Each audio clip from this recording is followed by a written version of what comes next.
Today we're going to start our poetry lesson, and this will be some major terms that you're going to need to know as we start poetry. These are some poetic devices. So to start, the poetic devices we're going to cover are imagery, simile, metaphor, alliteration, assonance, consonance, personification, onomatopoeia, hyperbole, idioms, and rhyme. Imagery. Imagery is language that appeals to the senses. They're your five senses of sight, hearing, touch, taste, and smell. It's a description of people or objects stated in terms of our senses. Simile. I believe we all know what a simile is. It's a figure of speech which involves a direct comparison between two unlike things. Usually it is combined with the words like or as. So an example, the muscles on his brawny arms are strong as iron bands. A metaphor is very similar to a simile.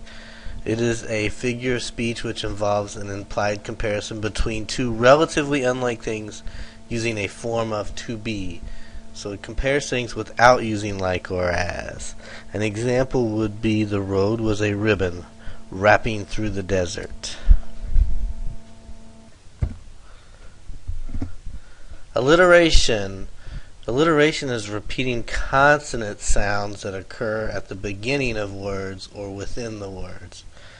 An example would be, she was wide-eyed and wondering while she waited for Walter to waken. Assonance is the refrain of a vowel sound. Alliteration was a consonant sound. Assonance is a vowel sound that creates internal rhyming within the phrases. So there's two examples here. On a proud round cloud and in a white high night.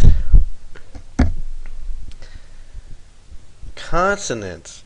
Consonance is characterized by the repetition of the same consonant two or more times in short succession. Examples are pitter patter, or all mammals named Sam are clammy. Personification. Personification is a figure of speech which gives the quality of a person to an animal, object, or an idea. An example would be, the wind yells while blowing. Onomatopoeia. The use of words that mimic sounds. So the firecracker made a loud kaboom. Kaboom would be the onomatopoeia.